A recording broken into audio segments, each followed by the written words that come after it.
जी बिस्मिल्लाहिर्रहमानिर्रहीम। सिकरदू टीवी के खुसूसी प्रोग्राम के साथ कासिम बट।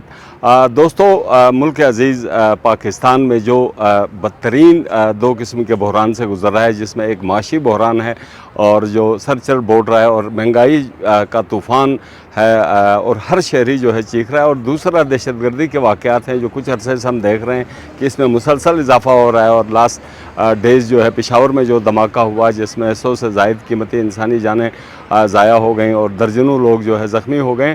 तो सिकरदू टीवी चाहता था कि असम्बली के सेशन को देखा जाए और जो हमारे मुस्तकबिल के फ़ैसले इस हाउस में होते हैं, हम देखना ये चाह रहे थे कि यहाँ पे इन दो मौज़ूआत पे कितनी सीरियसनेस मौजूद है और मेंबरान कौमी असम्बली जो है इस मसले को लेकर किस तरह सर जोड़ के बैठे हैं और क्या हल निकालते हैं।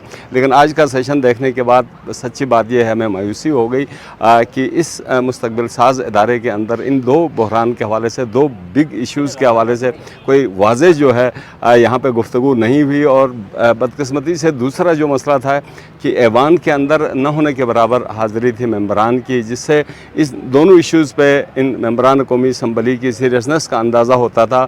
हम समझते हैं कि गिलगित बल्तिस्तान से ताल्लुक़ रखने के साथ हम समझते हैं कि जो कौमी असम्बली है, यहाँ से हमारे मुल्क के बेहतर फ़ैसले होंगे, आम शहरी को सहूलियात के फ़ैसले होंगे। लेकिन यहाँ पे आज हमने सेशन अटेंड किया और इसमें अफसोसनाक बात यह थी कि मेंबरान असम्बली जो है वो तादाद ही न होने के बराबर थी। वज़रा जो है फेडरल जो मिनिस्टर साहिबान हैं वो यहाँ पे बिल्कुल नहीं थे और जिसकी निशानदेही हाउस के अंदर भी होती रही। तो मजमूई तौर पे देखें तो कौमी असम्बली के बारे में जो आम शहरी का तासुर है कि यहाँ से हमारे मसाइल हल होंगे, उसमें हम भी अगर आम शहरी की हैसियत से देखें तो उसमें मुकम्मल नाकामी हो गए। और यहाँ से मेरा ख़्याल में किसी बड़े फ़ैसले की, कोई दूर रस फ़ैसले की और कोई मुस्तकबिल साज फ़ैसले की तवक्कुओ नहीं की जा सकती। कौमी असम्बली से होने वाले इस प्रोग्राम के अख्ताम पर ज़ीशान मेहदी, मोहम्मद अली अंजुम और अपने मेज़बान कासिम बट को पार्लियामेंट हाउस इस्लामाबाद से इजाज़त दीजिए। अल्लाह निगहबान, पाकिस्तान ज़िंदाबाद।